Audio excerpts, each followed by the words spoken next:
தீவினை அளித்து வெற்றி தரும் திருச்செந்தூர் முருகன். தமிழ்க்கடவுள் முருகப்பெருமானின் அறுபடை வீடுகளில் இரண்டாம் படை வீடாக திருச்செந்தூர் சுப்பிரமணிய சுவாமி கோவில் திகழ்கிறது. கடற்கரையில் அமைந்துள்ள இத்திருத்தலத்தில் முருகப்பெருமான் சூரபத்மனை சம்ஹாரம் செய்து சிவபெருமானை வழிபடுகிறார். தன்னிடம் வேண்டி வந்தவர்களின் தீவினைகளை அளித்து வெற்றி அருள்கிறார் இறைவன். கோவிலில் மூலவராக சுப்பிரமணிய சுவாமி காட்சியளிக்கிறார். உற்சவர்களாக ஜெயந்திநாதர், சண்முகர், குமரவிடங்க பெருமான், அலைவாயுகந்த பெருமான் அருள்பாலிக்கின்றனர். கோவிலில் மூலவராக சுப்பிரமணிய சுவாமி காட்சியளிக்கிறார். உற்சவர்களாக ஜெயந்திநாதர், சண்முகர், குமரவிடங்க பெருமான், அலைவாயுகந்த பெருமாள் அருள்பாலிக்கின்றனர். கோவிலில் விநாயகர், பார்வதி தேவி, சுவாமி வீரபாகுமூர்த்தி, வீரமகேந்திரர், தட்சிணாமூர்த்தி, பெருமாள், வள்ளி தெய்வானை, சூரசம்ஹாரமூர்த்தி, பாலசுப்பிரமணியர், மயூரநாதர், சண்டிகேஸ்வரர், நடராஜர், சனி பகவான், பைரவர், அருணகிரிநாதர் என அனைத்து சுவாமிகளுக்கும் தனித்தனி சன்னதிகள் உள்ளன. மூலவர் சுப்பிரமணிய சுவாமியின் இடது பக்கத்தில் ஒரு சிவலிங்கம் உள்ளது. அவருக்கு ஜெகநாதர் என்று பெயர். மூலவருக்கு நடைபெறும் அனைத்து அபிஷேகம் மற்றும் கால பூஜை, தீபாராதனை இவருக்கும் நடைபெறும். முருகனின் வலது கையில் தாமரை மலர் இருக்கும். தாமரை மலரால் சிவபெருமானை பூஜிப்பதாக ஐதீகம். மூலவருக்கு பின்புறம் சிறு பாதை வழியாக சென்றால் அங்கு பஞ்சலிங்கம் இருக்கிறது. கோவில் வளாகத்தில் வள்ளி குகையின் அருகே உள்ள சந்தனமலையில் திருமணமாகாத பெண்கள் நல்ல கணவன் அமைய மஞ்சள் கயிறும் குழந்தை இல்லாத தம்பதியர் தொட்டிலும் கட்டி வழிபடுகிறார்கள். மேலும் குருதலம் என்று அழைக்கப்படும் இக்கோவில் முக்கிய பரிகார தலமாகவும் விளங்குகிறது. குரு பேஷி தினத்தன்று லட்சக்கணக்கான பக்தர்கள் மூலவர் மற்றும் தட்சிணாமூர்த்தியை தரிசனம் செய்து வழிபடுவார்கள். கோவிலில் தங்க கொடிமரம், செப்பு கொடிமரம் என 2 கொடிமரங்கள் உள்ளன. திருவிழாக்கள். முருகப்பெருமான் அவதரித்த நாளான வைகாசி விசாக தினத்தன்று வைகாசி விசாக திருவிழா சிறப்பாக நடைபெறும். மேலும் ஆவணி திருவிழா, கந்தசஷ்டி திருவிழா, தைப்பூச திருவிழா, மாசி திருவிழா ஆகிய திருவிழாக்கள் வெகு விமர்சையாக நடைபெறுகிறது.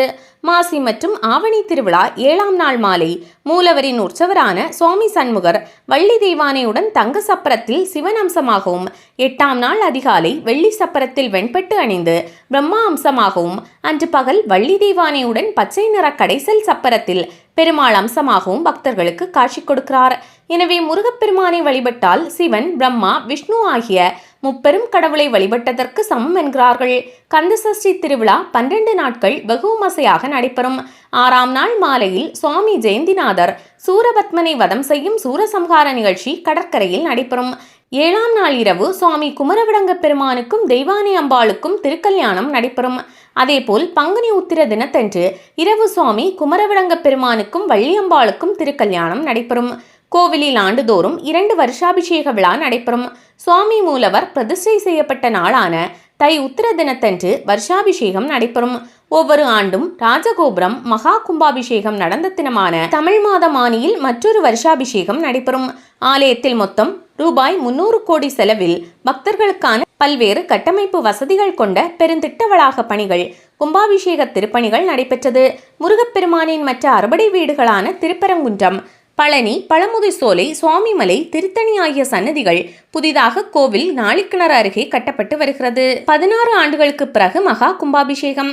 திருச்செந்தூர் கோவிலில் 2/7/2009 மகா கும்பாபிஷேகம் நடைபெற்றது. தற்போது 16 ஆண்டுகளுக்கு பிறகு வருகிற 7ஆம் தேதி மகா கும்பாபிஷேகம் நடைபெறுகிறது. இதற்காக யாகசாலை பந்தலில் 76 ஓமக்குண்டங்கள் அமைக்கப்பட்டுள்ளன.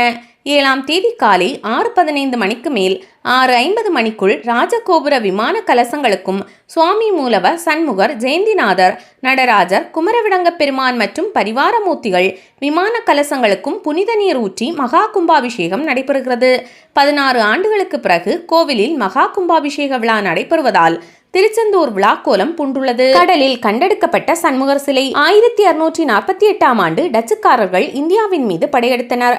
அப்போது திருமலை நாயக்கர் மீது போர் தொடுத்து வென்ற அவர்கள் திருச்செந்தூர் கோவிலிலும் கொள்ளையடித்தனர். தங்கம், வெள்ளி பொருட்களுடன் சுவாமி சண்முகர், நடராஜர் சிலைகளையும் கப்பலில் ஏற்றி சென்றனர். அப்போது கடல் சீற்றம் அதிகமானதால் அஞ்சிய டச்சுக்காரர்கள் சுவாமி சண்முகர், நடராஜர் சிலைகளை கடலில் போட்டுவிட்டு சென்றனர். இதற்கிடையே பக்தர் வடமலையப்பரின் கனவில் தோன்றிய இறைவன் கடலில் கிடக்கும் சுவாமி சிலைகளை மீட்குமாறு அறிவுறுத்தினார். அதன்படி சிலரை படகில் அழைத்து கொண்டு நடுக்கடலுக்கு சென்றார். அங்கு கருட பகவான் வானில் வட்டமடித்த இடத்தில் சுவாமி சிலைகளின் மீது சூரிய ஒளி கதிர்கள் விழுந்து பிரகாசமாக ஜொலித்தன. மேலும் அங்கு எலுமிச்சை பழமும் மிதந்து கொண்டிருந்தது. பக்தி பரவசத்துடன் சுவாமி சிலைகளை மீட்டு மீண்டும் கோவிலில் சேர்த்தார். சங்க இலக்கியங்களில் திருச்செந்தூர் முருகப்பெருமானின் அறுபடை வீடுகளில் திருச்செந்தூர் மட்டுமே கடற்கரையில் அமைந்துள்ளது. மற்ற 5 படை வீடுகளும் மலையில் அமைந்துள்ளன. 2000 ஆண்டுகளுக்கு மேலான பழமை வாய்ந்த திருச்செந்தூர் கோவில் குறித்து சங்க இலக்கியங்களில் பல்வேறு இடங்களில் குறிப்பிடப்பட்டுள்ளது. திருச்சீரலவாய், செந்தில் மாநகரம், ஜெயந்திபுரம், சிந்துபுரம் என்று இலக்கியங்களில் பாடப்பட்டுள்ளது. பிற்கால பாண்டிய மன்னர்களின் கல்வெட்டுக்களில் திருபுவன மகாதேவி சதுர்தேவி மங்கலம் என்று குறிப்பிடப்பட்டுள்ளது. நக்கீரர் எழுதிய திருமுருகாற்றுப்படை, அருணகிரிநாதரின் திருப்புகழ், குமரகுருபர சுவாமிகளின் கந்தர் கலிவெண்பா போன்றவற்றிலும் பாடப்பட்டு உள்ளது. ஆதிசங்கரரின் தீராத வயிற்றுவலி நீங்கியதால் திருச்செந்தூர் சுப்பிரமணிய புஜங்கம் பாடியுள்ளார். தீராத நோய்களை தீர்க்கும் இலை விபூதி. கோவிலில் வழங்கப்படும் பன்னீர் இலை விபூதி தீராத நோய்களை தீர்க்கும் அருமருந்து. முருகப்பெருமானின் 12 கைகளில் உள்ள நரம்புகளைப் போன்று 12 நரம்புகள் இலையில் உள்ளதால் இதனை பன்னீர் இலை என்பர். அதுவே நாளடைவில் மருவி பன்னீர் இலை என்றானது. கோவில் திருப்பணியில் ஈடுபட்டவர்களுக்கு கூலியாக இலை விபூதி பிரசாதம் வழங்கப்பட்டது. அதனை பெற்றுக்கொண்டவர்கள் தூண்டிகை விநாயகர் கோவிலை கடந்து சென்று இலை விபூதி பிரசாதத்தை திறந்து பார்த்தால் அவர்களுக்குரிய கூலி தங்கக்காசாக மாறியிருந்தது. அசுரரை வென்ற இடம்.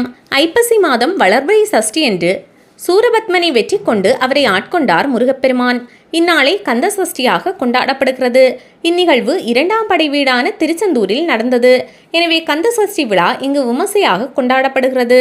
புராணங்களில் கந்த சஷ்டி சூரபத்மன் வதம் மட்டுமின்றி கந்த சஷ்டிக்கு வேறு சில காரணங்களும் மகாபாரதம் கந்தபுராணத்தில் கூறப்பட்டுள்ளது. ஒரு சமயம் முனிவர்கள் சிலர் உலக நன்மைக்காக யாகம் ஒன்றை நடத்தினர்.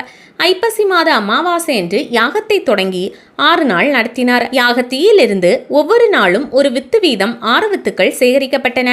அவற்றை ஒன்றாக்கிட முருகப்பெருமான் அவதரித்தார். இவ்வாறு முருகன் அவதரித்த நாளே கந்த சஷ்டி என மகாபாரதம் கூறுகிறது. தேவர்கள் அசுரர்களை எதிர்க்கும் வல்லமை பெறவும் அவரது அருள் வேண்டியும் ஐப்பசி மாத வளர்பிறையிலிருந்து 6 நாட்கள் கும்பத்தில் முருகனை எழுந்தருள செய்து விரதமிருந்தனர். முருகனும் அவர்களுக்கு அருள் புரிந்தார்.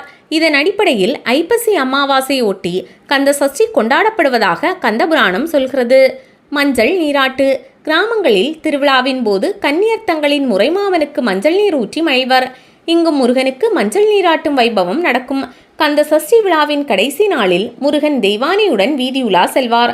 அப்போது பக்தர்கள் தங்கள் ஊரில் திருமணம் செய்து கொண்ட முருகனை வரவேற்கும் விதமாகவும் போரின் உக்கிரத்தை குறைக்கும் விதமாகவும் அவர் மீது மஞ்சள் நீர் ஊற்றி மகிழ்வர். மாப்பிள்ளை சுவாமி. கோயில்களில் ஒரு தெய்வத்திற்கு ஒரு உற்சவர் சிலை மட்டுமே இருக்கும். ஆனால் திருச்செந்தூர் கோயிலில் சண்முகர், ஜெயந்திநாதர், குமரவிடங்கர், அலைவாய் பெருமாள் என 4 உற்சவர்கள் உள்ளனர். இவர்கள் அனைவருக்குமே தனித்தனி சன்னதியும் உள்ளன. இவர்களில் குமரவிடங்கரை மாப்பிள்ளை சுவாமி என அழைக்கின்றனர். திருமணம் கைகூட. சூரனை சம்ஹாரம் செய்ய வந்த முருகன் இத்தலத்தில் சுப்பிரமணியராக 4 கரங்களுடன் காட்சி தருகிறார். இவர் வலது கையில் மலர் வைத்து சிவபூஜை செய்தபடி தவக்கோலத்தில் இருப்பது சிறப்பான அமைப்பு. இவரது தவம் கலைந்துவிடக்கூடாது என்பதற்காக இவருக்கு பிரகாரம் கிடையாது. இவருக்கான பிரதான உற்சவர் சண்முகர் தெற்கு நோக்கி தனி சன்னதியில் இருக்கிறார். இவரை சுற்றி வழிபட பிரகாரம் இருக்கிறது. மூலவருக்குரிய பூஜை மற்றும் மரியாதைகளே இவருக்கு செய்யப்படுகிறது. திருமண தடை உள்ளவர்கள் இவரிடம் வேண்டிக் கொள்ள திருமணம் கைகூடும். சந்தன மாலை. 6 படை வீடுகளில் திருச்செந்தூர் மட்டும் கடற்கரையிலும் பிற தலங்கள் மலைக்கோயிலாகவும் உள்ளன. ஆனால் திருச்செந்தூரும் மலைக்கோயிலே. கடற்கரையில் இருக்கும் சந்தன மலையில்தான் கோயில் இருந்தது. எனவே இத்தலத்தை கந்தமாதன பர்வதம் என்பர். தற்போதும் இக்கோயிலின் 2ஆம் பிரகாரத்தில் பெருமாள் சன்னதி அருகிலும் வள்ளி குகைக்கு அருகிலும் சந்தனமலை சிறுகுன்றாக இருப்பதை காணலாம்.